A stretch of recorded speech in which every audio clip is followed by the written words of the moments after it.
everyone, it's Nina. Thanks so much for joining me today. Today I'm here with Neat and Tangled, and I'm going to be creating some splatter backgrounds to share with you, as well as some ideas for doing multicolored die cutting.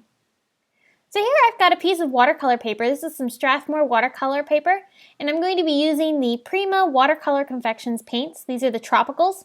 I love these paints because they're really vibrant and beautiful, and I'm going to be using these for the backgrounds that I'm going to be creating.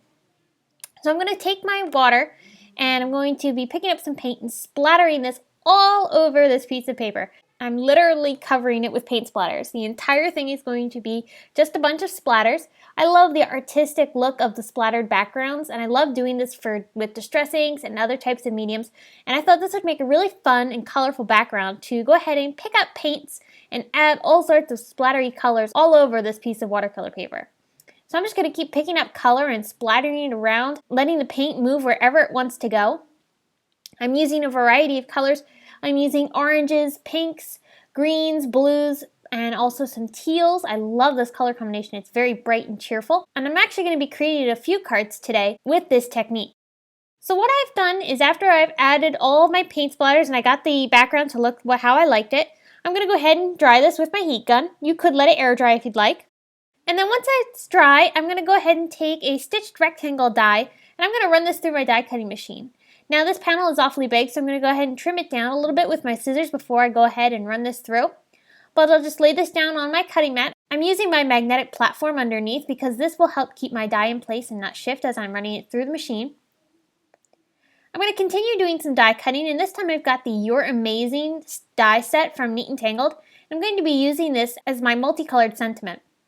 So I've die cut this from some doll pink cardstock, and I'm going to go ahead and remove this using my Spellbinders tool-in-one. I love this tool because it allows me to get my little die cuts out from the die. One of those things that some of the more intricate dies have a tendency to stick into, the paper tends to stick inside the more intricate dies, so this really helps. So I'm going to go ahead and die cut that from not only the doll pink cardstock, but I'm also going to die cut it totally from this black cardstock. I only partially die cut it from the pink cardstock because I was only going to need the word amazing. I'll go ahead and remove that from the die as well. And then I'm going to go ahead and die cut it from some white cardstock, and I ended up cutting that out about 4 times.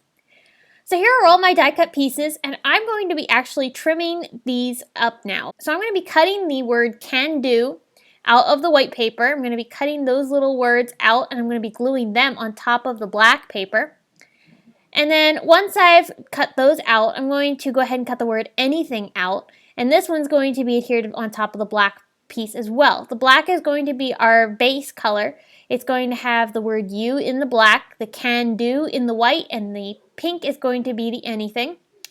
And I'll go ahead and layer those up. So once I have those layered up, I'm going to go ahead and make this a little bit more dimensional by adding the other pieces that I had die cut from the white cardstock underneath. And this will just give my sentiment a more raised appearance and give it a little bit more dimension and sturdiness. So once I did that, I'm going to go ahead and take the Scored Shapes dies. I love these dies because they really are fun and it lets you be able to create some really dimensional elements for your cards. So I'm going to be using the hearts, and I've die cut this teal one here. Next, I'm going to go ahead and start putting my card together. I've got another piece of doll pink cardstock, and I only used this small portion of it because most of it's going to get covered up by this watercolor panel. So to save the paper, because I really love this color, I'm going to be using just this small portion, and the rest of it will get hidden by my watercolor panel, so you'll never know that it's only a small portion of this paper. So once I've got that all put together, I'm going to go ahead and put some more adhesive down, and now I'm going to take some craft foam. This is the foam that you can get in the kids craft section. And I'm just going to be using this to pop my panel up off of my white card base. This is an A2 size card. I'm just going to go ahead and lay that down. And once I've attached that, I'm going to go ahead and add some Wink of Stella glitter to my sentiment. I love adding glitter to cards, and this looks really, really pretty against this splattery background. And then to finish things off, I added a little bit of glossy accents over top of the entire sentiment, and I also attached my little hearts down, and I covered them with glossy accents as well. So I hope you've enjoyed and were able to get some inspiration using your watercolor paints to create some artistic watercolor backgrounds.